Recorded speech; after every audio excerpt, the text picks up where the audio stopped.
I still remember the exact moment I realized I didn't matter to them. It was a late Sunday afternoon, the summer before senior year. The air smelled like cut grass and sunscreen. I came downstairs to find my parents at the dining table talking to my older sister, Natalie. She had just graduated high school, barely, and was trying to decide between 3 colleges, none of which she had applied to herself. My mom had done it for her. Dad was holding a thick brochure with gold-embossed letters, Mount Ridge University. He looked proud, like he was investing in a promising stock. Natalie looked bored.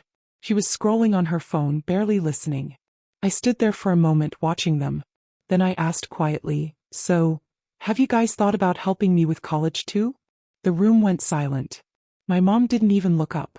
My dad let out a short laugh, one of those nervous ones that mean, "Don't make this harder than it has to be." And then he said it.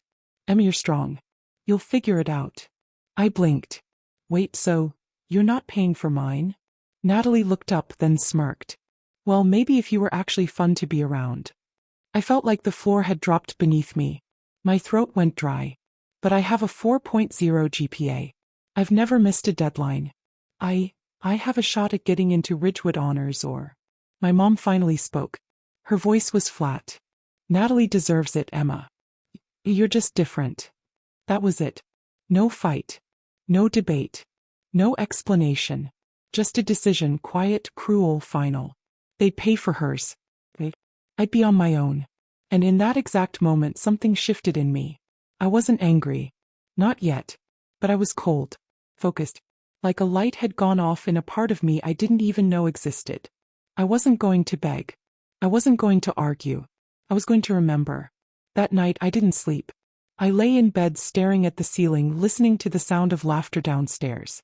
They were celebrating Natalie's next chapter. My mom had ordered Italian takeout, her favorite, and Dad was already talking about the car they'd lease for her so she wouldn't have to stress about buses or parking. I wasn't invited to dinner. I wasn't even asked if I wanted anything. In the kitchen, a half-eaten tiramisu sat on the counter the next morning. It was Natalie's favorite dessert, and I was pretty sure Mom made it from scratch just for her. They hadn't left a plate for me. Not even a note. The next day I made a list. It wasn't long, just 5 things. Get a job. Get into college. Graduate with honors. Build something of my own. Make them watch. I didn't know exactly what that last one meant yet. But I wrote it down anyway. Not out of bitterness, but out of clarity. I wouldn't scream. I wouldn't throw anything. I wouldn't cry in front of them again. They had made it clear what I was worth to them. Now it was time to show them what they'd lost. I got my first job a week later, bagging groceries at a rundown supermarket on the edge of town. It wasn't glamorous, but it was mine. I worked 6 days a week after school and on weekends. I saved every cent. When I wasn't working, I was studying. If I wasn't studying, I was teaching myself skills no one else thought I needed. Basic coding, marketing, financial literacy. I watched YouTube videos at night instead of Netflix. I read articles while waiting for the bus. My friends started noticing I wasn't around as much. They assumed I was just being intense again. Maybe I was. But none of them had to carry what I did. This invisible weight of being the one your family decided wasn't worth investing in. Sometimes I'd pass by Natalie's room and hear her complaining to Mom about how hard college life sounded. She hadn't even started yet. She'd whine about dorm food, about missing parties, about not getting a bigger closet. And my mom would always say the same thing. "Don't worry, baby. We'll make it easier." I would clench my fists and walk away. They were building her a cushion. I was building a fire. The first time I truly tasted bitterness wasn't when they said no. It was when I realized they had never even considered saying yes. It's one thing to be denied. It's another to learn you were never even a possibility. That week I found a folder in my mom's office labeled, Natalie, College Planning. It had spreadsheets, deadlines, budget breakdowns, printed out FAFSA forms, and notes from a private college counselor they'd hired. A counselor I never even knew existed. My name wasn't anywhere. Not on a sticky note. Not in a margin. Not even in passing. They didn't forget me. They had erased me. And so I learned to disappear back. Not as punishment. As preparation. I showed up to school every day wearing clothes 2 years too old and shoes with the sole starting to peel at the heel. I stopped asking for things. Rides, allowances, attention. I shrunk myself down to a whisper in that house. A shadow behind the real daughter. The one they'd chosen. But in the silence I sharpened. Every quiet hour was fuel. Every neglected dinner was another log on the fire. I studied until my vision blurred. I wrote essays with blood in the margins. I devoured books on scholarships, financial aid, and freelance work. By October, I was working 2 jobs. Grocery store by day, typing transcriptions for a legal firm by night. I built a spreadsheet of every dollar I made. I tracked everything, what I spent, what I saved, what I needed to escape. That's how I started seeing money not as survival, but as strategy. While my classmates were worried about prom and spring break, I was figuring out how to build a business. Quietly. Something online. Something I could control. Something scalable. I started with digital design. I'd always been good at layouts, and I had a decent eye for balance and composition. Using a free trial of Adobe and an old laptop that froze every 30 minutes, I began creating templates for wedding invitations, social media packages, logos. At first, no one bought anything. But I kept refining. Then, in February, someone from Ohio bought a $12 Instagram highlight cover pack. It was my first sale. I cried harder than I had when I got my acceptance letter to Ridgewood. It wasn't about the $12. It was about being seen, valued, chosen. By spring, I had a small Etsy shop with steady sales. Nothing flashy, just enough to feel real. I reinvested everything. Bought a better laptop from a guy on Craigslist. Took a copywriting course at midnight while everyone in the house slept. I stayed up so late some nights I could hear the birds before I heard my alarm. To school no one knew. I still smiled in the hallways. Still raised my hand in AP Lit. Still helped Natalie proofread her essays even though she never thanked me. She'd scroll her phone while I fixed her grammar and sprinkled in metaphors she didn't understand. "You're like a nerdy Siri," she once said, laughing. "Kinda creepy but useful." I smiled back. Not because I agreed. Because I already knew something she didn't. One day she'd wish she could afford me. By the time senior year was wrapping up, I had applied to 9 scholarships and been accepted to 3 schools. Ridgewood, my top choice, had offered me partial aid. But the tuition gap was still wide. That was when I made the decision that would change everything. Instead of chasing a full ride, I chased full ownership. I declined the traditional dorm offer. I found a hybrid online business program that allowed me to work full-time while attending classes. It wasn't fancy. No ivy-covered buildings. No football games or frat parties. Just knowledge and freedom. I enrolled quietly. Didn't tell anyone. Not even my best friend. Because this time I wanted everything I built to be mine. Meanwhile, Natalie was already burnt out from college before she even moved in.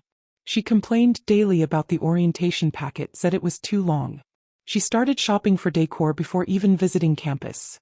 Mom paid for everything. Bedding, string lights, matching organizers. I watched her from the hallway one day as she showed off a $350 handbag she said she deserved. I'd made that exact amount the week before, designing 10 custom logos, proofreading 2 ebooks, and managing an influencer's Instagram captions. But I didn't say anything. Because that was the point. Let them keep thinking I was the quiet one. The forgotten one. The background blur. I wasn't going to prove them wrong yet. I was going to let them get comfortable. Then I'd pull the rug. One night, I passed by the kitchen and heard my dad talking to Natalie. "She's a sweet girl," he said, sipping his wine. "But Emma's just not like us. She doesn't really fit in anywhere." They both laughed. I stood in the hallway, heartbeat in my throat, hands trembling. And then I smiled. Because I finally understood. I wasn't meant to fit in their world. I was meant to outgrow it. It was a Thursday when I overheard a conversation that changed everything. Not just my understanding of my place in the family, but my understanding of why. Why I had been left out. Why I had been so easy to forget. Natalie had come home from college early for spring break. I was sitting in the laundry room folding clothes that weren't mine, because of course she'd dumped all her stuff the minute she walked through the door, when I heard my parents talking just outside in the hallway. They didn't know I was there. She just never clicked with us, my dad was saying. Even as a baby. Remember how she didn't even cry when she got her shots? My mom responded with a laugh, but it wasn't a kind one. Yeah, like she was trying to prove a point before she could talk. I froze. My hands stopped folding. My stomach turned over. "You think she knows?" my mom asked. "Knows what?" my dad said too quickly. There was a pause. That we never really saw her as ours. Silence. I couldn't breathe. It hit me all at once. The way they looked at me like a stranger. The lack of baby pictures in the living room. The fact that they had never once said, "You look just like your mom," even though Natalie got that compliment every other day. They never really saw me as theirs. And suddenly, the puzzle I'd been trying to solve my whole life snapped into place. I wasn't just forgotten. I wasn't just neglected. I was unwanted. That night, I sat in my room and stared at the wall for hours. I didn't cry. I didn't scream. I made a new list. But this one wasn't about survival. This one was about domination. I didn't want just to succeed anymore. I wanted to build something so undeniable, so massive, so unignorable, that even if they didn't love me, they'd have to remember me. I expanded my business. I started offering premium packages. I taught myself how to run Facebook ads. I began reaching out to small businesses, offering rebranding deals. I woke up at 5 a.m. and worked until 2 a.m. some days. My grades stayed perfect, but now they were powered by something deeper than ambition. They were powered by identity. I was going to become someone. On my own. In full view. And one day the people who never saw me coming would have no choice but to watch.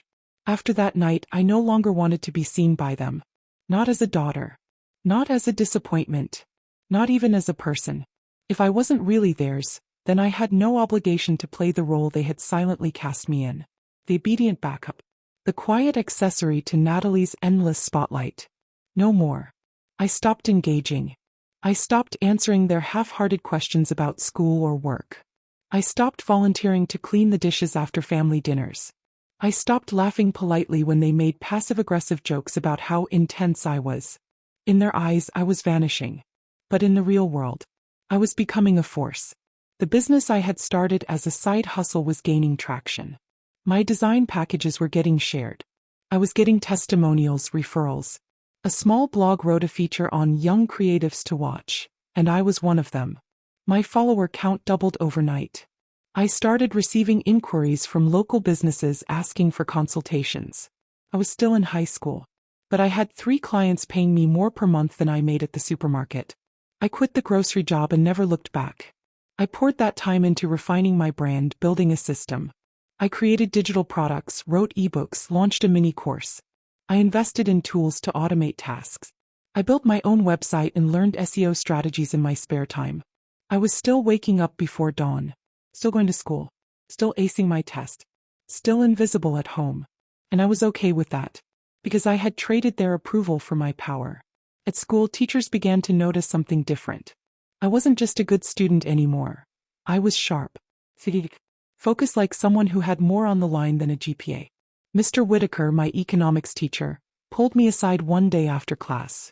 "I read your essay on market disruption," he said, tilting his head curiously. "It was professional. You referenced concepts I didn't even cover yet." I froze. I just did some extra reading," I said quickly. He looked at me for a moment, then nodded. "You're building something, aren't you?"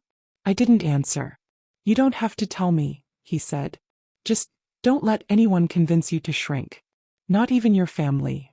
I nodded, throat tight. That was the first time someone had seen me, truly seen me, in a long time. Meanwhile, Natalie's college journey was becoming complicated. Turns out, skipping lectures and partying every weekend wasn't the success strategy she imagined it would be. She started bringing her stress home. Complained about professors being unfair, about group projects being beneath her. One afternoon she stomped through the front door, slammed her laptop on the kitchen counter and burst into tears. "They're threatening to suspend me if I don't submit my term paper tonight," she sobbed. My mom rushed to comfort her. My dad offered to call the school. Natalie cried harder, saying, "It's just too much." And that's when my mom did it. He turned to me. "Emma, you're good with words. Can you help your sister?" For a brief moment I stared at her, wondering if she truly didn't see the irony. The girl who had everything being rescued by the one they abandoned. But I nodded. And I wrote the paper. Flawlessly. Because I wasn't just helping her. I was studying her. Watching how her cracks began to widen. Watching how the pedestal they had built was beginning to shake. Watching how fragile the golden girl really was. He got an A on that paper. They praised her brilliance. I said nothing, but I smiled. Because the empire I was building, it didn't rely on anyone pretending I was smart. It didn't need applause. It didn't need saving. It was real. It was mine. And it was only getting stronger. By the time I turned 18, I was running a full-fledged digital agency. No one knew. Not really. My clients thought I was a recent college graduate. I let them assume. I never lied, but I never corrected them either. My emails were crisp. My proposals were sharp. My turnaround times were record-breaking. And my branding? Impeccable. The irony is, I was designing identities for others while finally discovering my own. My days were tightly packed. I woke up at 4:30 a.m. to handle client requests in Europe. Then I'd go to school like nothing had changed, acing exams, handing in research papers, sitting through group projects where I did all the work while others coasted. After class, I'd take my Chromebook to the back of the library and hold Zoom calls, camera off, voice calm. Hi, yes, thank you for scheduling with me. I've reviewed your site and have a few suggestions for optimization. They had no idea the girl helping them craft their six-figure brand strategies was still navigating high school cafeterias and ignoring cruel hallway whispers. At night, I'd log invoices, edit templates, test ad campaigns. I was making more than most of my teachers. And yet every time I passed Natalie's room, I'd hear the same complaints. They're so unfair at this school. I can't believe they expect me to do this alone. Mom, I need another extension. One night I heard her say, Emma's life is so easy. She doesn't have the pressure I do. And I laughed. Alone. In the dark. Because the weight of their silence, of their dismissal, of their rejection, that pressure had shaped me into diamond. In the spring of that year, my business hit a milestone. $10,000 in 1 month. I stared at the number in disbelief. Not because I didn't think I was capable, but because it was undeniable proof. Proof that I didn't need them.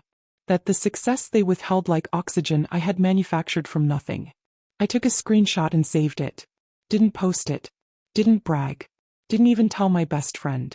I just labeled the file, worth. One day I came home to find the whole family sitting in the living room.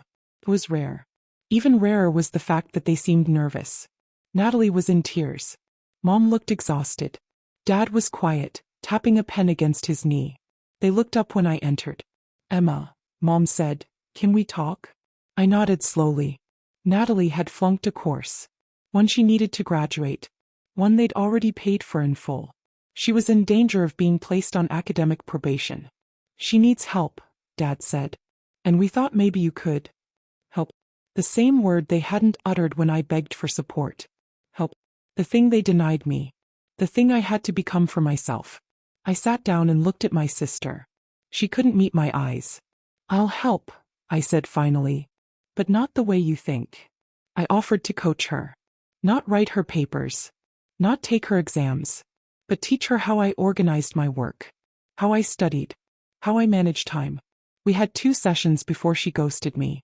Said it was too hard. Said I made it look too easy. My mom blamed me. She's not like you, Emma. She needs more support. I nodded, but something in me snapped. Not in anger. In understanding. They would never see me the way I deserved to be seen. Because if they did, they'd have to admit what they did. And some people can't face the truth. Not because it hurts, but because it shatters the fiction they built around themselves. And so I stopped trying.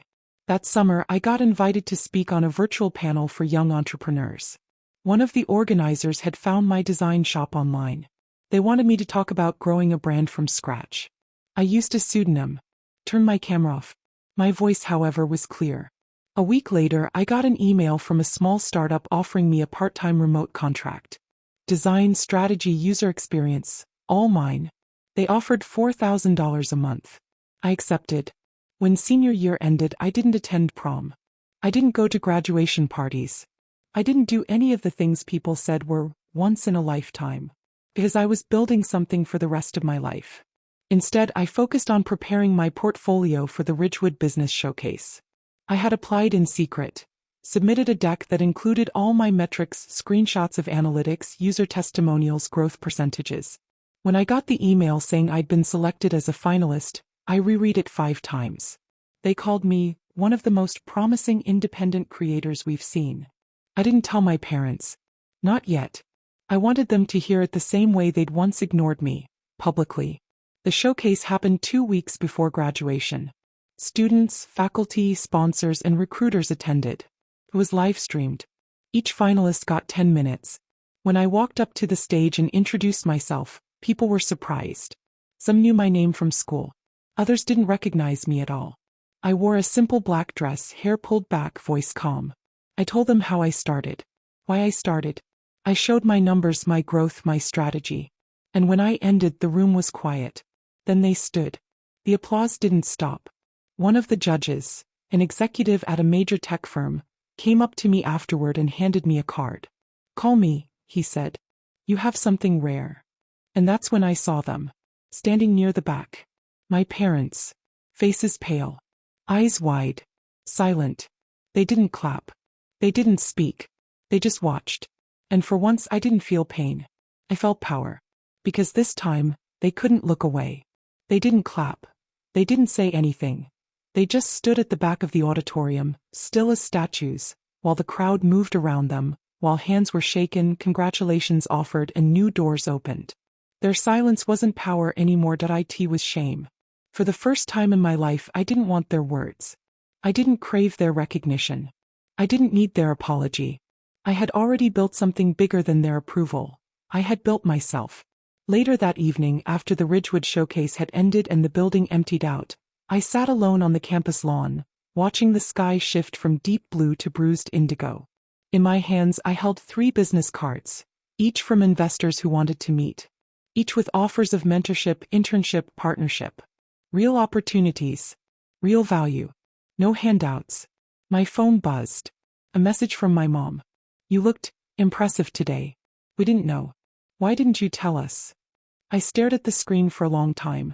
There was not praise, not pride, just confusion.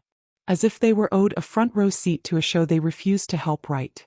I didn't reply, because I was done narrating my story for people who had thrown away the script. In the weeks leading up to graduation, things changed. Not in them, but in me. I moved differently. Spoke with intention. Said no more often.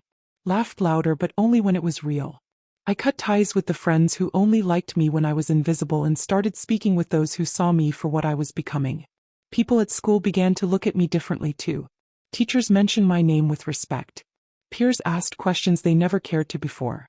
Even Natalie seemed off balance, watching me with a strange mix of confusion and resentment. She had grown up with a cushion beneath her. I had grown with thorns. But now I walked taller and she looked lost. Graduation came. The ceremony was long. Speeches, music, laughter, standard fare. When they called my name for valedictorian, there was a murmur in the crowd. I saw some heads turn. I saw my father shift in his seat. I stood at the podium, looked out at the sea of faces, and for the first time I didn't feel small. "I want to dedicate this speech," I said slowly, "not to those who always believed in me, because there weren't many, but to those who didn't. You gave me something far more powerful than faith. You gave me friction. And friction creates fire." There was a pause. And then applause. I scanned the crowd. Natalie's face was frozen. My mom's eyes darted down. My dad was unreadable. But none of it mattered anymore. Because I had stopped waiting for their faces to reflect my worth. I had carved it out myself. After the ceremony there were photos. Hugs. Promises of staying in touch. My parents approached cautiously. My mom tried to hug me. I let her. Briefly. "You really surprised us," she said, offering a tight smile. "No," I said quietly. "You just never looked closely." My dad put a hand on my shoulder. "We're proud of you, Emma." I met his gaze. "I didn't do it for you." And I walked away. That night I packed my things. Not just for college but for life. I had received a full offer from Ridgewood's Entrepreneurial Accelerator. Stipend. A private dorm. A chance to grow the business I had already built into something global. I didn't tell my parents I was leaving early. They came home to an empty room and a note that read, "Thank you for not choosing me. Because it made me choose myself." I left the house that raised me with nothing in my pocket but a flash drive, a debit card, and a future that was finally mine. Over the next few months, everything accelerated. I moved into the Ridgewood Innovation Hall, A sleek, glass-walled building filled with dreamers and builders. People like me. People with stories, scars, and something to prove. My business tripled in reach. I hired 2 part-time assistants. I rebranded, launching under a new name that represented everything I had become: resilient, refined, relentless. I was invited to speak at conferences, mentor high schoolers, join panels for female founders. I was published in a national magazine. One of my design packages was used by a company that went viral. And every time I succeeded, I didn't think of my parents. I thought of that girl folding laundry in silence, listening to people laugh without her. She had become my origin story. And I would never let her be erased again. Eventually, my parents reached out more often. At first, casual messages. Then invitations. Let's get lunch. Your dad wants to see you. Natalie's back from school. Maybe we can talk. But I was no longer the girl who waited by the phone. I was the woman writing her own chapters, too busy living the life they never imagined for her. One day I got a message from Natalie. I saw your name in Forbes. I guess you were always smarter than me. I stared at it for a long time, then replied, I wasn't smarter. I was just starving. And no one came to feed me but me. Success didn't make me whole, but it did give me space to heal. And in that space I forgave, not for them but for myself. Because I was done being their shadow. I was done seeking light from people who lived in the dark. I was the fire now. And I was just getting started. The first weeks after I left home felt like stepping into a different world. One where I was no longer defined by their silence or their expectations. Instead, I was defined by my own voice, my own vision. Each morning, I woke up not with dread but with purpose. The air in Ridgewood Innovation Hall smelled like fresh paint and opportunity. The walls echoed with the stories of countless others who had been overlooked but refused to be invisible. I dove into work with a ferocity I hadn't known I possessed. My business wasn't just a side project anymore. It was a lifeline, my identity, my rebellion, my redemption. I pushed myself harder than ever, but now it wasn't about proving them wrong. It was about proving myself right. Some days, when the fatigue crept in, I'd remind myself of the long nights bagging groceries, the empty kitchen counters, the whispered conversations I wasn't meant to hear. Those memories became fuel. They weren't chains, they were wings. I began to surround myself with people who lifted me, challenged me, and believed in the power of transformation. Mentors who saw potential instead of flaws. Friends who cheered my smallest victories and comforted my rare defeats. For the first time, I understood that success wasn't just a destination. It was a community. And then came the hardest lesson of all. Forgiveness. Not for my parents. Not for Natalie. But for myself. For the girl who had survived neglect and invisibility and had risen anyway. Forgiving myself for the times I doubted, the times I cried alone, the times I thought I wasn't enough. I realized that my story wasn't just about revenge or proving a point. It was about reclaiming my narrative and choosing how it would end. The first weeks after I left home felt like stepping into a different world. One where I was no longer defined by their silence or their expectations. Instead, I was defined by my own voice, my own vision. Each morning, I woke up not with dread but with purpose. The air in Ridgewood Innovation Hall smelled like fresh paint and opportunity. The walls echoed with the stories of countless others who had been overlooked but refused to be invisible. I dove into work with a ferocity I hadn't known I possessed. My business wasn't just a side project anymore. It was a lifeline, my identity, my rebellion, my redemption. I pushed myself harder than ever, but now it wasn't about proving them wrong. It was about proving myself right. Some days when the fatigue crept in, I'd remind myself of the long nights bagging groceries, the empty kitchen counters, the whispered conversations I wasn't meant to hear. Those memories became fuel. They weren't chains, they were wings. I began to surround myself with people who lifted me, challenged me, and believed in the power of transformation. Mentors who saw potential instead of flaws. Friends who cheered my smallest victories and comforted my rare defeats. For the first time, I understood that success wasn't just a destination. It was a community. And then came the hardest lesson of all. Forgiveness. Not for my parents. Not for Natalie. But for myself. For the girl who had survived neglect and invisibility and had risen anyway. Forgiving myself for the times I doubted, the times I cried alone, the times I thought I wasn't enough. I realized that my story wasn't just about revenge or proving a point. It was about reclaiming my narrative and choosing how it would end. Days turned into weeks. The business blossomed into something I'd only dreamed of. I expanded my team from 2 assistants to a tight-knit crew of passionate young creatives. Together we pushed boundaries, took risks, and redefined what success looked like for someone like me. The name Emma became synonymous with resilience in the entrepreneurial circles I moved through. Invitations to speak at conferences, to mentor startups, poured in. Each opportunity was a testament to how far I'd come, not just as a businesswoman, but as a woman who refused to be invisible. Yet the shadows of my past didn't vanish overnight. Some nights, loneliness crept in. The ache of family rejection whispered cruel doubts. Was I enough? Did they ever truly see me? But then I'd remember, I was no longer a girl waiting for validation. I was a woman who made her own path. Every late night, every sacrifice, every moment of pain had forged the fire that now burned bright within me. One afternoon a call came that shook me. It was from Natalie. Her voice was hesitant, almost unfamiliar. Emma, I don't know if you want to hear from me, but I've been thinking about everything. About us. About how things ended. I'm sorry. Can we talk? For a moment I held my breath. Then, with a calm I hadn't felt in years, I replied, I'm listening. Our conversation wasn't perfect. It was messy, filled with tears and misunderstandings. But it was real. It was the beginning of something I hadn't dared to hope for, healing. I realized that success was sweet, but it wasn't the end goal. Connection was. Forgiveness was. Love on my terms was. As the months passed, I learned to balance ambition with grace, power with vulnerability.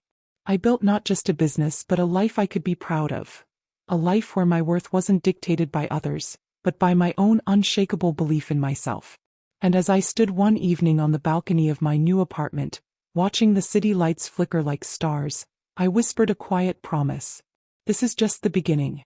The weeks that followed my conversation with Natalie were some of the most challenging and rewarding of my life. Rebuilding a fractured relationship wasn't as simple as words over the phone. It took time, patience, and more honest conversations than I ever expected. We didn't erase the past, but we acknowledged it, step by painful step. Natalie shared stories I hadn't known. The pressure she felt living in a shadow so bright it blinded her own identity. How our parents' expectations weighed differently on her shoulders, making her fragile in ways I hadn't imagined. For the first time I saw her not as a rival but as a person flawed and striving just like me. I told her about the nights I spent alone, about the silence that echoed louder than any shout, about the way rejection can teach you strength but also loneliness. She listened. Really listened. Our fragile truce became a foundation. We started collaborating on small projects, combining her social media skills with my design expertise. It was tentative, awkward, but genuine. In those moments I realized family could mean more than blood. It could mean growth, forgiveness, and rebuilding. Meanwhile, my business was entering a new phase. The entrepreneurial accelerator was no longer just a stepping stone. It was a launch pad. I began traveling for conferences, meeting other young founders whose stories mirrored mine. Together, we formed a network of resilience and innovation.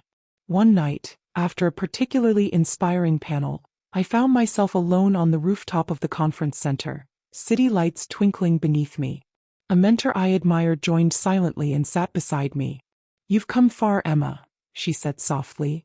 But remember, success isn't just about the destination. It's about the journey and who you bring with you. Her words settled deep inside me. I thought about my journey, not just the victories but the scars, the silent battles, the nights of doubt. I thought about Natalie, my new partnership with her, and the community I was building. I realized that my fire wasn't just about burning bright. It was about lighting the way for others. The next months brought even more growth. I launched a podcast focused on stories like mine, of invisibility, rejection, and ultimately triumph. Each episode was in homage to those who felt unseen, a message that success could be a form of healing. Listeners reached out with their own stories. Some were teenagers ignored by their families. Others were adults who'd overcome years of doubt. I found purpose in giving voice to the voiceless. Through all of this, I kept receiving tentative messages from my parents. Slowly the distance shrank.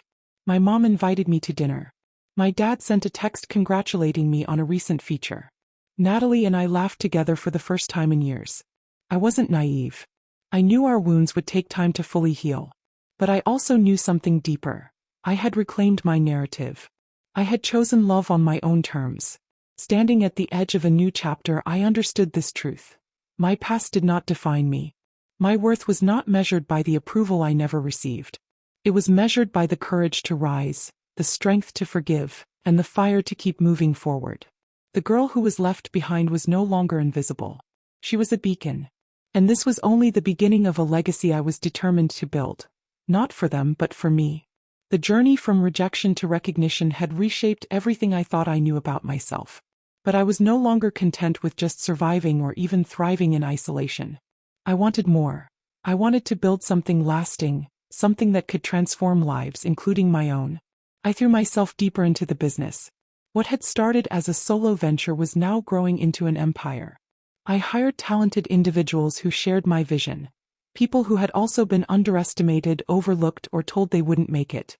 Together we crafted brands that challenged norms, told stories that mattered, and inspired communities. With every new project I felt a surge of purpose. This wasn't just about making money. It was about making meaning. About creating a platform for voices like mine, for stories buried under silence and doubt.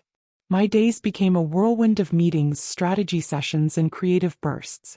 I traveled across states, speaking at conferences, mentoring young entrepreneurs, and forging partnerships. Every handshake, every new contract was a testament to the resilience born from pain. But the deeper I went, the more I realized the importance of balance. Success demanded sacrifice, but I refused to lose myself again in the process. One evening, after a particularly grueling day, I sat alone in my apartment overlooking the city skyline. The lights flickered below like stars, each one representing a story, a hope, a dream. I pulled out an old photo, one I'd hidden for years. It was me at 16 standing outside the grocery store where I'd bagged groceries for hours. My expression was tired but determined. I whispered to the image, "You made it. We made it." And in that moment I knew the empire I was building wasn't just bricks and mortar. It was built from ashes, ashes of pain, neglect, and doubt, rising into something fierce and unstoppable. The days blurred into a rhythm of relentless effort and quiet victories. Each morning I woke with a to-do list that felt endless, but I carried it with a fire that never dimmed. I was no longer the girl who quietly folded laundry in the dark. I was a leader, a visionary, a force. My team was small but mighty. We weren't just co-workers, we were survivors. People who had faced dismissal, who had been told they weren't enough.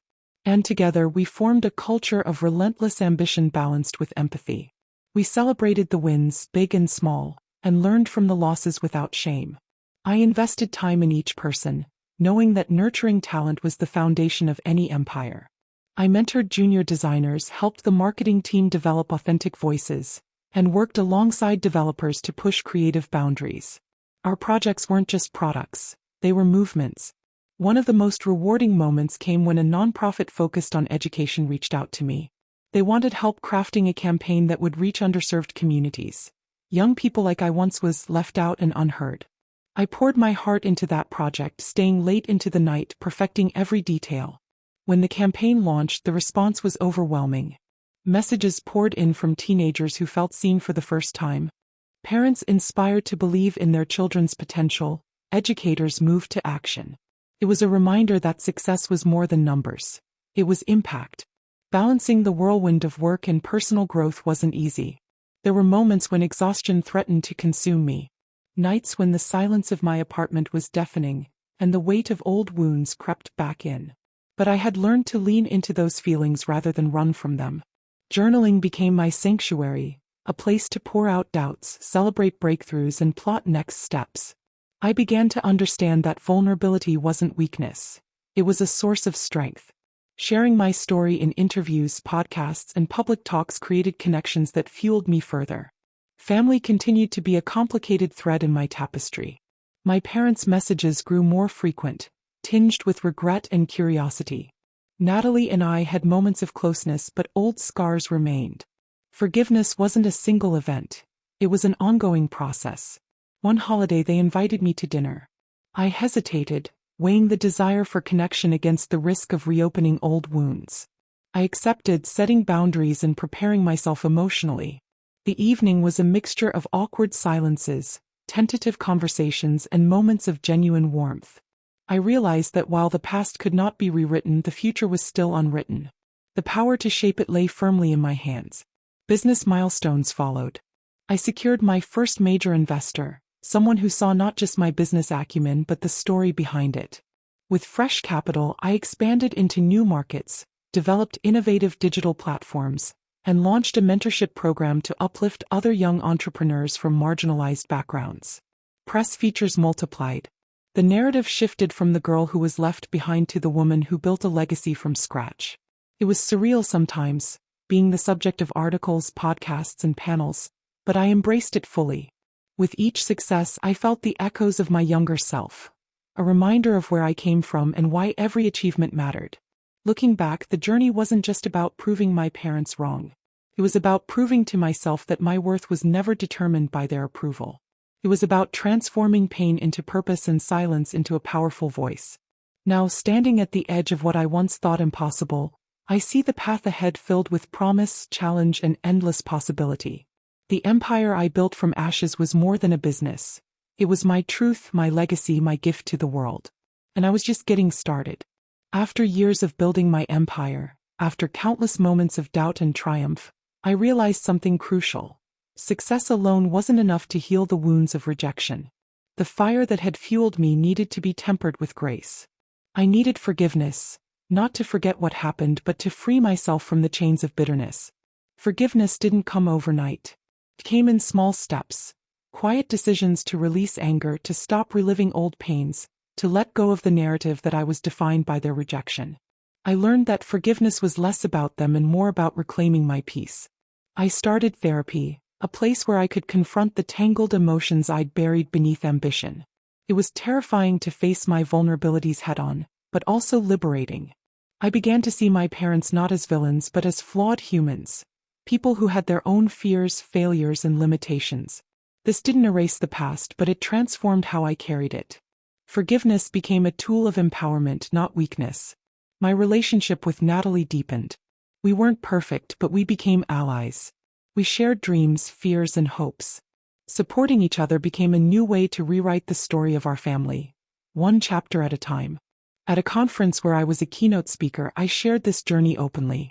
I talked about the pain of rejection, the power of resilience, and the unexpected freedom found in forgiveness. The audience's response was overwhelming. Messages poured in from people who resonated deeply, who saw their own struggles reflected in my words. It was then I realized my story wasn't just mine anymore. It belonged to everyone who had ever felt unseen, unheard, or unloved. I launched a foundation dedicated to supporting young people facing family rejection, providing scholarships, mentorship, and community. It was a way to turn my pain into purpose, to create a ripple effect of healing and empowerment. Balancing growth with compassion wasn't easy. I faced setbacks, business challenges, moments of self-doubt, and old wounds resurfacing. But with each challenge, I leaned into my support network, grounding myself in the lessons I'd learned. In the quiet moments when the world slowed down, I reflected on how far I'd come. From the girl who felt invisible in her own home to a woman who commanded attention on global stages. The journey had been brutal, beautiful, and transformative. And I knew this was just the beginning of a legacy rooted not just in success, but in love, forgiveness, and the courage to rise. The months after the conference were a turning point, not just in my career but in my life. Sharing my story publicly had opened something inside me that I hadn't realized was still closed. The door to forgiveness. For so long I had defined myself by the rejection, the silence, the cold distance from my parents. I had built walls around my heart, fueled by anger and hurt. But standing on that stage, hearing the echoes of my own voice, I felt a shift. I realized forgiveness wasn't about excusing their actions or forgetting the pain. It was about freeing myself. It was about releasing the weight that kept me tethered to the past. I sought therapy, a safe space where I could unravel the knots of resentment and fear. It was terrifying at first. To admit vulnerability. To confront memories I'd buried deep. But with every session I felt lighter. I began to see my parents as imperfect humans, shaped by their own fears and limitations, not monsters. I told my therapist, I don't think I can just forgive them yet. But I want to try. For me. She smiled gently. Forgiveness is a process, not a destination. And it starts with compassion, for them and for yourself. At home, I cautiously opened the door for reconciliation. I called Natalie more often. We shared small moments, coffee, late-night texts, honest conversations. Our fragile bond grew stronger, knit by shared pain and new understanding. One afternoon, Natalie surprised me by showing up at my apartment, a shy smile on her face. "I want to try," she said simply. And so we tried. Not to erase the past, but to build a future. Meanwhile, my foundation took shape. Named Phoenix Rising, it aimed to support young people like me, those who had been overlooked, abandoned, or underestimated. We offered scholarships, mentorship, and a safe community. Launching it was one of the most fulfilling things I'd ever done. Each success story, each letter from a grateful teenager, felt like a small victory over the past that had once tried to define me. Balancing the foundation, my expanding business, and healing my personal relationships wasn't easy. There were moments I felt stretched thin, days when self-doubt crept back in, whispering old fears. But I reminded myself of the fire that had brought me this far, the fire that refused to be extinguished by neglect or silence. One night after a long day, I found myself scrolling through old photos. I paused on a picture of myself from years ago, tired eyes, hesitant smile. I whispered to that girl, "You survived. You're still here. And you're enough." It was the moment I truly believed it. Not because anyone told me so, but because I had lived it. The journey was far from over. But for the first time, I wasn't just chasing success or revenge. I was chasing peace. And that made all the difference. The mornings had started to feel different. There was a calm in the air, a softness in the way I approached each day. The fire that once burned fiercely with the heat of anger and rejection had transformed into a steady, unwavering flame fueled by purpose and hope. My business continued to flourish, but the true growth was internal. I was no longer defined by my past but inspired by it. Every setback became a lesson, every success a stepping stone toward something greater. The foundation, Phoenix Rising, was gaining momentum. We had launched several initiatives, workshops, scholarships, and community forums that empowered young people who felt lost or abandoned. It was humbling and exhilarating to witness lives change because someone believed in them. At times, the weight of responsibility was overwhelming. Juggling the demands of a growing empire with personal healing required strength I didn't always think I had. But I learned to lean on my support system, a close-knit group of friends, mentors, and my sister, Natalie, who had become my greatest ally. Our relationship was far from perfect, scarred by years of distance and misunderstanding, but each day we chose to rebuild, to forgive, to support. We laughed together, cried together, and shared dreams for a future once unimaginable. One evening, as we sat on the balcony of my apartment overlooking the city, Natalie turned to me and said, "You've changed everything, Emma. Not just for yourself, but for all of us." Her words stirred something deep inside me. It wasn't just about me anymore. It was about legacy, about leaving a mark that transcended personal triumph. The invitation to speak at the Global Women's Summit came as both an honor and a challenge. Standing before thousands of people from around the world, I shared my journey, not as a story of revenge, but as a testament to resilience, forgiveness, and the power of self-love. The applause was thunderous, but what moved me most were the stories shared by audience members afterward. Women who had found courage in my words, who saw their own struggles reflected in my journey. That night, alone in my hotel room, I reflected on how far I had come. From a girl abandoned in silence to a woman whose voice echoed across continents. But success didn't mean the end of challenges. The pressure to maintain growth, to innovate, to inspire sometimes felt suffocating. There were moments of loneliness when the weight of expectations bore down hard. Yet I found strength in vulnerability, sharing my struggles openly, allowing others to see the real me beneath the polished surface. It was scary but freeing. Looking ahead, I knew the path wouldn't be easy. There would be setbacks, heartbreaks, and moments of doubt. But I was no longer afraid. I had learned that true strength wasn't the absence of pain, but the courage to keep rising despite it. And as I stepped into the future, arms open wide, I was ready. In the weeks following the Global Women's Summit, life felt like a whirlwind of opportunity and challenge. Invitations poured in, from podcasts, panels, and interviews to collaborations with other changemakers. Each new connection felt like a thread weaving into the tapestry of the life I was creating, one that reflected not just success but meaning. But with every new opportunity came new pressure. The expectations grew heavier and the stakes felt higher. I was no longer just representing myself. I was a symbol of resilience for many. That was a responsibility I carried with pride, but also with a lingering fear. What if I faltered? What if I couldn't live up to the narrative I'd built? There were nights when doubts whispered cruel lies in my ear. Times when the exhaustion from endless meetings and travel crushed me. When I found myself wondering if the sacrifices were worth it. Yet amidst the chaos I learned to find stillness. Meditation, journaling, and quiet moments on my balcony became sanctuaries where I reconnected with my purpose and strength. I reminded myself that vulnerability was not weakness. It was a gateway to deeper connection and growth. Natalie became a pillar in this new rhythm. Our sisterhood, once fractured, was now a source of comfort and collaboration. We spent weekends brainstorming new projects for the foundation, laughing over coffee and supporting each other's dreams. One afternoon, as we reviewed applications for the Phoenix Rising Scholarship Program, Natalie said quietly, "It's incredible how far we've come, from feeling invisible to becoming lifelines for others." Her words settled in my heart like a balm. We were no longer defined by the shadows of our past but by the light we now carried and shared. The foundation's growth inspired me to write a memoir, a chance to share the raw, unfiltered truth of my journey. Writing became a form of therapy, a way to process pain and celebrate transformation. I spent late nights poring over memories, sometimes breaking down in tears, sometimes laughing at the irony of it all. The process was painful but necessary. I wanted others to see that even in the darkest moments, there is hope. The book deal came as a surprise. A publisher who had heard me speak reached out, moved by my story and message. Signing the contract felt like another step in claiming my narrative, owning my truth on my own terms. Despite the momentum, family remained a complicated thread in my life. My parents and I had established a tentative peace, respectful distance sprinkled with occasional attempts at connection. Forgiveness was ongoing, sometimes fragile. One holiday, my father sent a heartfelt letter, expressing regret and hope for renewed relationship. I read it carefully, feeling a mix of emotions: pain, relief, caution. I replied honestly, acknowledging the past but emphasizing my boundaries. Healing, I realized, was not linear.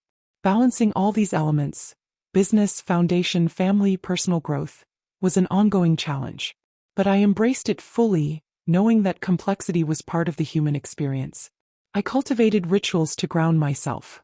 Morning runs that cleared my mind, weekly dinners with close friends, moments of silence in nature. Through it all, I stayed committed to the girl I once was, the one who dreamed fiercely despite being ignored.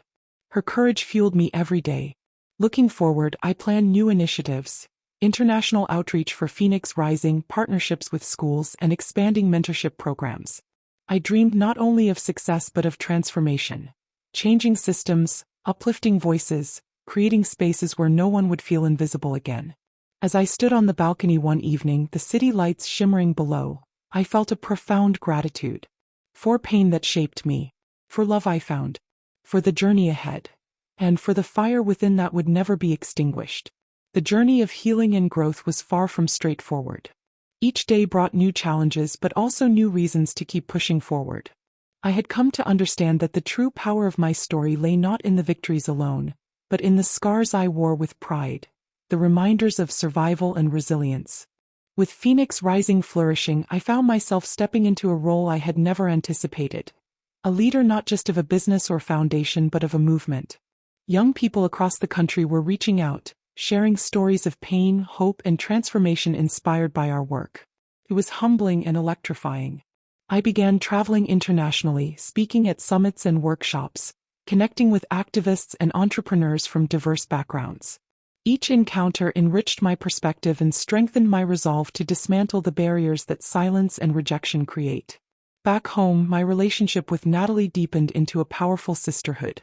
We were no longer just survivors. We were collaborators, strategists, and friends.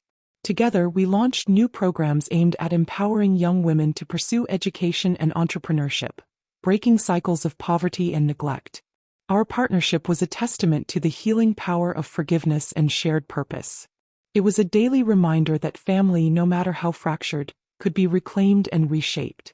Despite this progress, moments of doubt and fear still crept in. There were nights when I questioned if I was enough to carry the weight of so many hopes and expectations. But each time I returned to the flame inside, the spark that had ignited long ago in the silence of my childhood home. I leaned into my support system, mentors, friends, therapists, embracing vulnerability as strength rather than weakness. I realized that true leadership required authenticity, not perfection. Writing my memoir became a cathartic journey. Revisiting painful memories was difficult, but it allowed me to weave my story into a tapestry of hope and resilience. The book was more than a personal account. It was a beacon for anyone who had ever felt invisible or unloved. Its release brought new opportunities to amplify voices like mine and to continue building a legacy that honored both struggle and triumph. Family dynamics remained complex.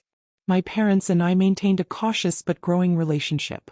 We exchanged letters and phone calls, careful to respect boundaries while nurturing a fragile connection.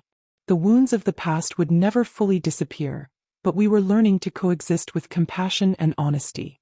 Balancing ambition with self-care became essential. I established routines to nurture my mental and physical health: early morning runs, meditation, and regular therapy sessions.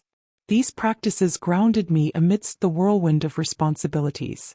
Looking ahead, I envisioned Phoenix Rising expanding globally, creating networks of support and empowerment for youth everywhere. I dreamed of a future where no one felt abandoned or invisible, where every voice had the chance to be heard and valued. Standing on my balcony watching the city lights flicker, I felt a profound sense of purpose and peace. My journey, from the silent pain of rejection to the vibrant fire of self-realization, was a testament to the indomitable human spirit. And this was only the beginning. The realization that I was no longer merely surviving but truly thriving was both exhilarating and humbling. I had crossed a threshold, from being defined by the pain of my past to defining my own future with intention and courage. With Phoenix Rising blossoming into a beacon for youth empowerment, I found my purpose expanding beyond business success. I was becoming a storyteller, a mentor, a catalyst for change. The stories of those I met, their struggles, dreams, and resilience, became intertwined with my own journey. Traveling became more than work. It was a pilgrimage. Each city held new faces, new voices, and new lessons. I met young women who reminded me of the girl I once was: overlooked, underestimated, hungry for recognition. I shared my story not to boast but to inspire, to remind them that their circumstances did not dictate their destiny. One night, after a workshop in a small town, a teenager approached me with tears in her eyes. "You gave me hope," she whispered. "For the first time, I believe I can be more than my past." Those moments were sacred, a reminder that impact was measured in lives touched, not just profits gained. At home, my bond with Natalie strengthened. We navigated the complexities of sisterhood with grace, sometimes clashing, sometimes laughing until we cried. We learned to communicate openly, acknowledging past hurts while building new foundations of trust and support.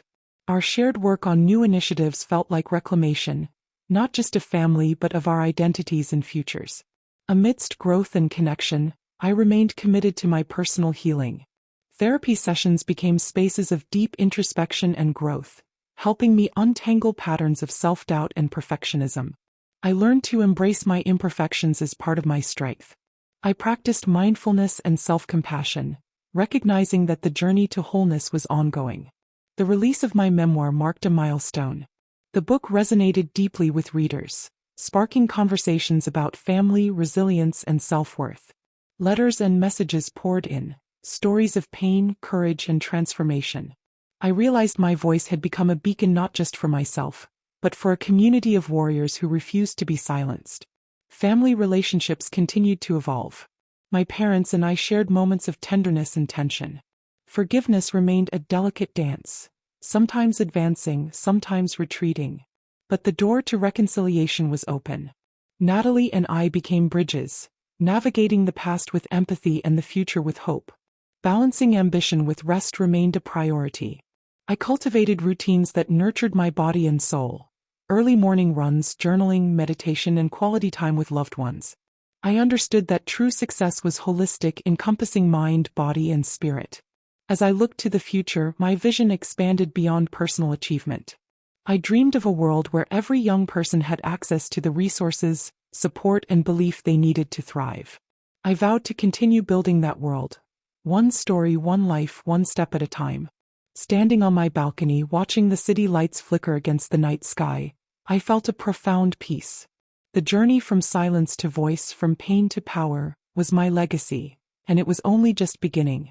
As the chapters of my life unfolded, I began to understand that true strength was not found in armor or perfection, but in the courage to be vulnerable, to show up fully, flaws and all.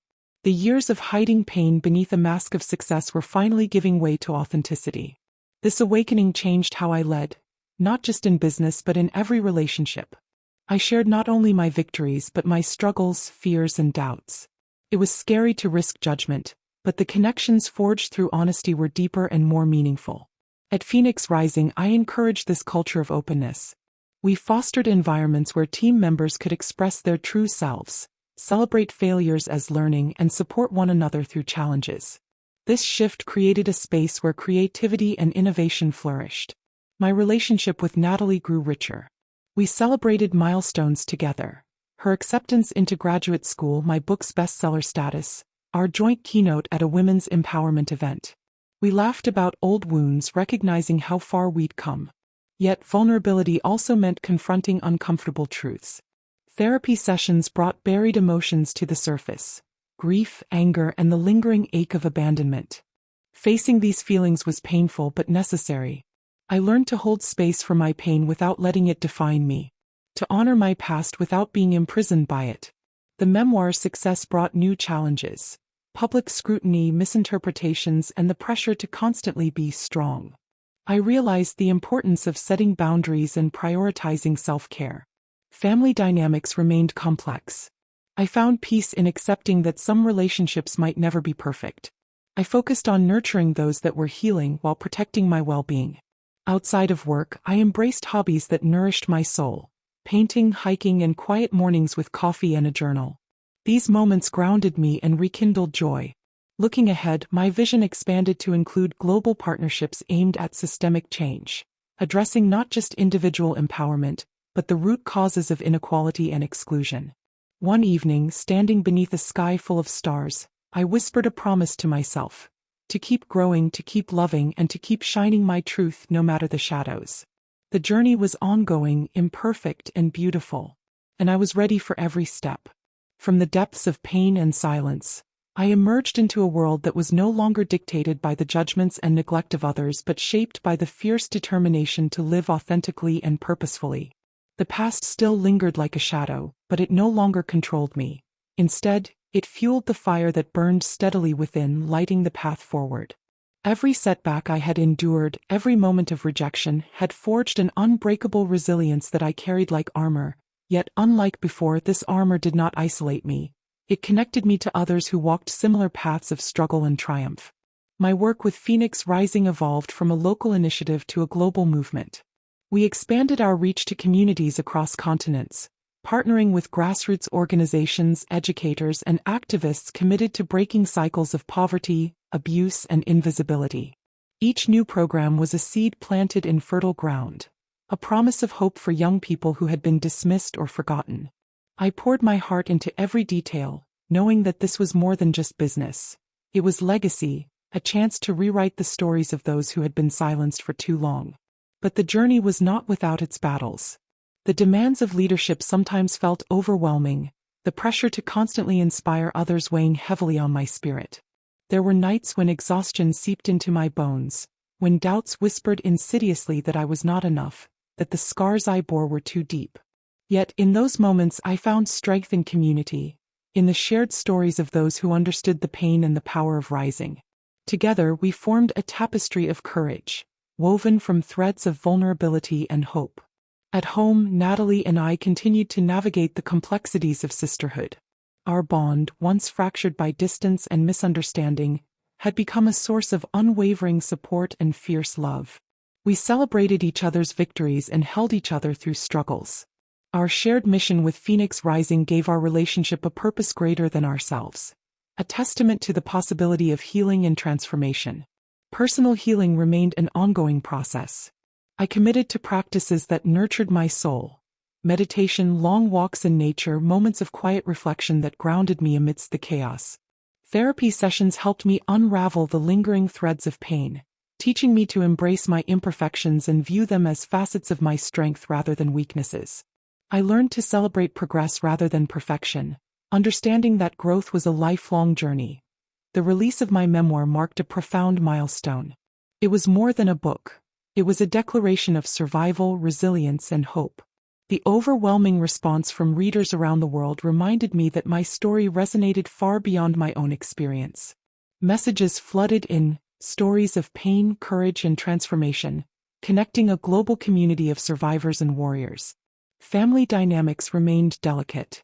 My parents and I had cultivated a respectful distance, filled with moments of tentative connection and honest boundaries. Forgiveness was a process, not a destination, and I approached it with patience and compassion. Natalie often served as the bridge, helping us navigate old wounds with empathy and grace. Balancing ambition with self-care was essential. I prioritized routines that nourished my body, mind, and spirit.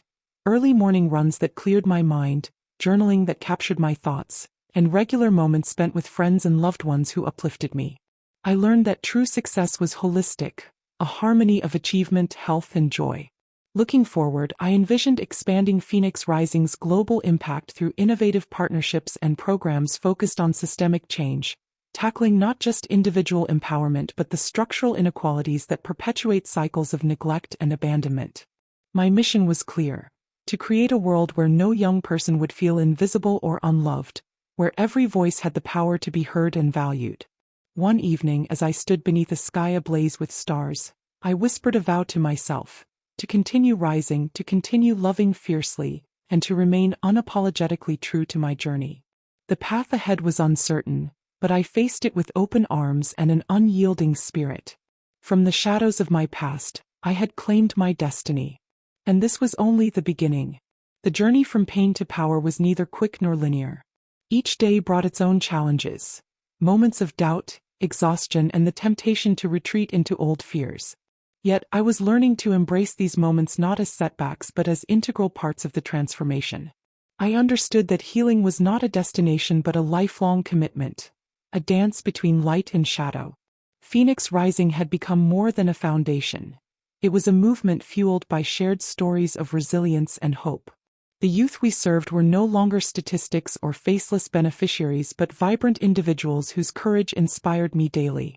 Their victories, no matter how small, were milestones on a path toward collective liberation. As the movement grew, so did my responsibilities. I found myself stepping into roles I had never anticipated: advisor, mediator, public speaker, and advocate. Each role required me to dig deeper within myself, to lead with empathy and authenticity. I learned that leadership was not about perfection or control but about vulnerability, listening, and service. One of the most profound experiences was organizing a global summit focused on healing trauma and fostering empowerment. Leaders, survivors, and changemakers from diverse backgrounds gathered to share insights and strategies. The energy in the room was electric.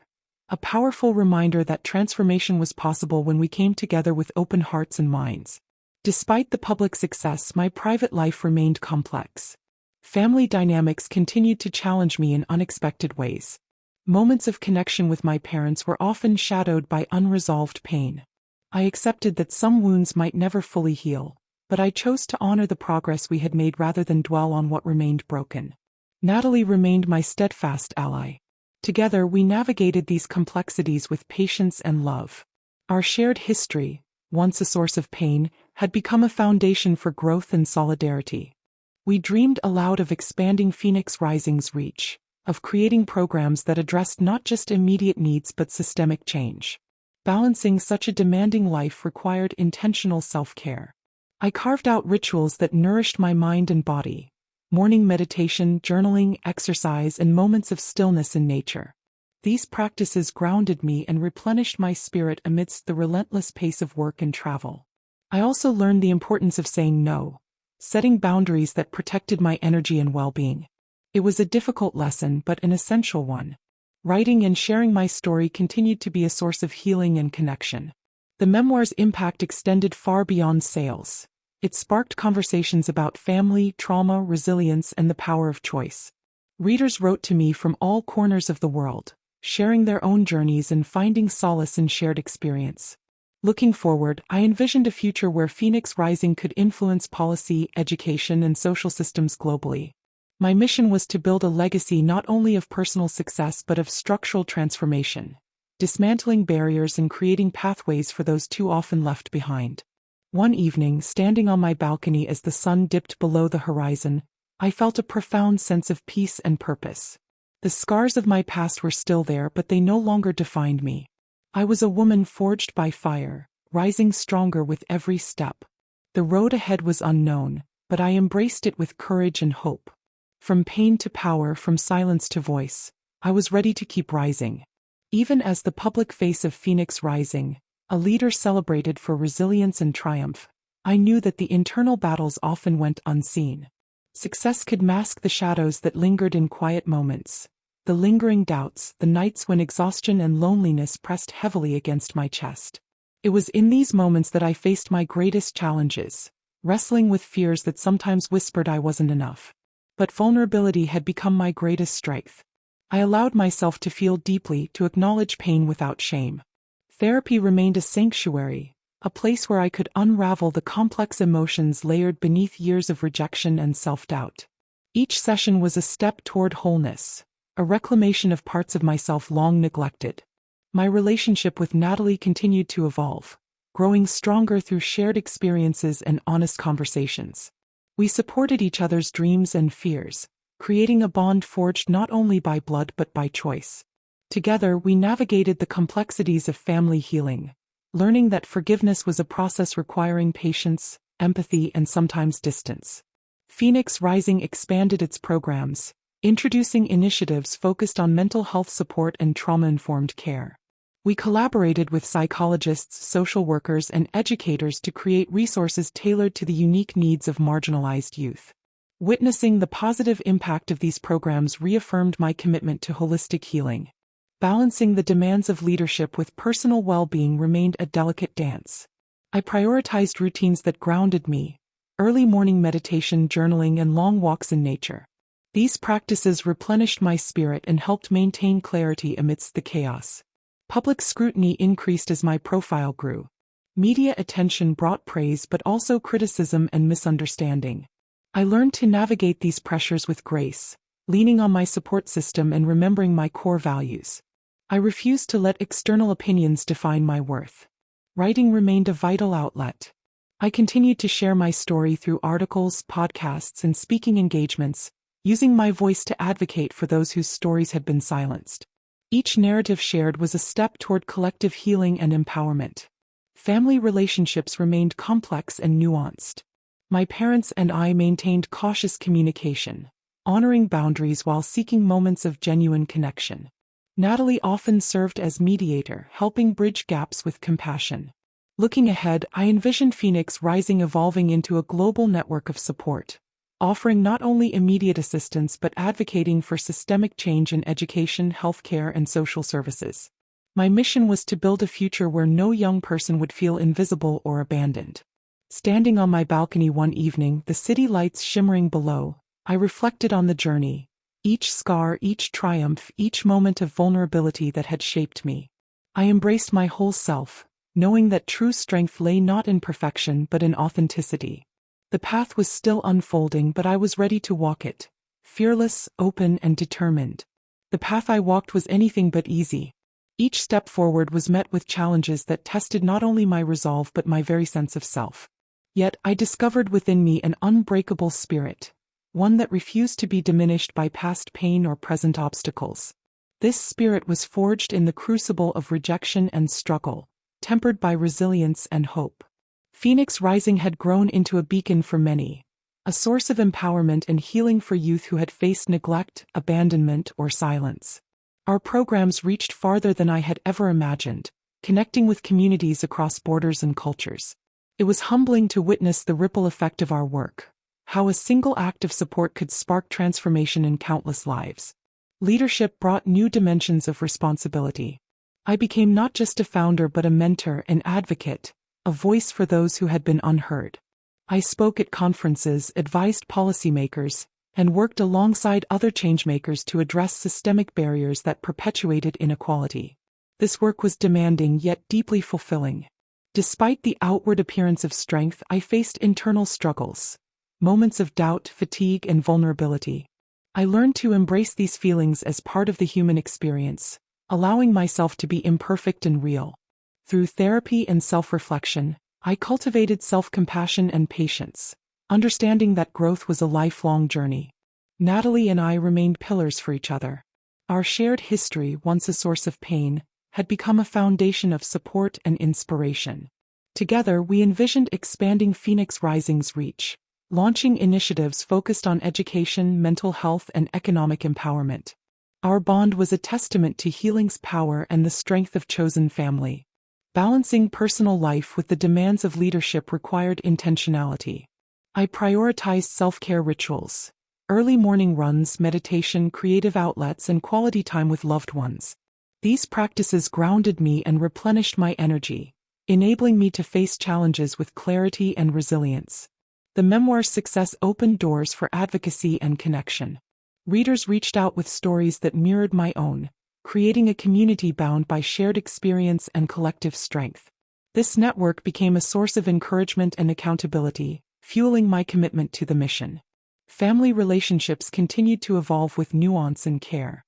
I accepted that some connections would remain complicated, but I chose to nurture those filled with potential for growth and understanding. Forgiveness was a continuous process, sometimes slow, sometimes sudden, but always intentional. Looking ahead, my vision expanded to include global collaboration aimed at systemic change. Working with educators, healthcare providers, and policymakers to create environments where all youth could thrive. My mission was no longer just personal, it was collective. One night, standing on my balcony as the stars lit the sky, I felt profound gratitude. For the journey with its pain and triumphs. For the unbreakable spirit that had carried me this far. And for the future, filled with promise and purpose. I was ready to keep rising no matter the obstacles ahead. As my journey neared a new horizon, I realized that true freedom required confronting the shadows I had long avoided. The past, with all its pain and rejection, still whispered in quiet moments, reminding me of scars both visible and hidden. To move forward fully, I needed to face it one last time, not with anger but with understanding, compassion, and a willingness to heal what could be healed. I reached out to my parents for a final, honest conversation, hoping to build a bridge across years of silence and distance. The meeting was far from easy. Old wounds resurfaced like waves crashing on a fragile shore. Emotions ran high, layered with grief, regret, and unspoken truths. But beneath the tension lay a shared desire for connection and reconciliation, a flicker of hope amid the rubble. We spoke openly about our failures and regrets, about the choices that had shaped and fractured our family. There were moments of silence weighted with pain, but also moments of laughter, relief, and understanding. Though not all wounds healed that day, a new chapter began, one grounded in acceptance and tentative hope. I recognized that some relationships would forever carry scars, but that didn't diminish their worth or the potential for growth and peace. At the same time, Natalie and I prepared to expand Phoenix Rising into new territories with renewed vision and vigor. We crafted a plan that embraced both empowerment and systemic change, offering not just resources but hope and agency to young people worldwide. Together, we organized a global summit to celebrate resilience and transformation. A gathering of voices that had once been silenced but now roared with power and purpose. It was a testament to how far we had come and how far we still could go. I reflected on the journey from that lonely girl in a house filled with silence to the woman standing before thousands, a symbol of perseverance and grace. Every step, the heartbreak, the victories, the quiet moments of doubt, had woven together to create a tapestry of strength, resilience, and hope. Standing on the stage at the global summit, I felt the full weight and wonder of my journey. The crowd was a sea of faces, young people, survivors, advocates, all united by stories of pain transformed into power. Their eyes reflected hope, courage, and an unyielding desire to rewrite their destinies. I spoke not only of my story but of theirs. I reminded them that the scars they bore were marks of survival, not shame, that their voices mattered, that their dreams were valid, and that their futures were theirs to claim. The applause was thunderous, but it was the silent, shared understanding in the room, the collective heartbeat of strength, that moved me most deeply. After the summit, as the lights dimmed and the crowd dispersed, I found a quiet moment on the balcony overlooking the city skyline. The stars shone bright, reflecting the fire within me, an eternal flame fueled by resilience, love, and purpose. I was no longer the girl defined by rejection. I was a woman who had reclaimed her story and was lighting the way for others to do the same. My journey was no longer just about me. It was about the legacy I would leave. A world where no one felt invisible or unheard, where every voice could rise in freedom and power. In the years that followed, Phoenix Rising grew into a global movement, touching lives across continents. Programs flourished, partnerships deepened, and voices once silenced found strength and space to soar. Natalie and I remained partners in this mission and in life, our bond a testament to healing, forgiveness, and hope. We often reflected on the girl we once were, the ones who felt unseen and unworthy and smiled with gratitude. She had survived, yes, but more than that, she had risen. And that rise was the greatest revenge of all. The story was ending, but the legacy was only just beginning.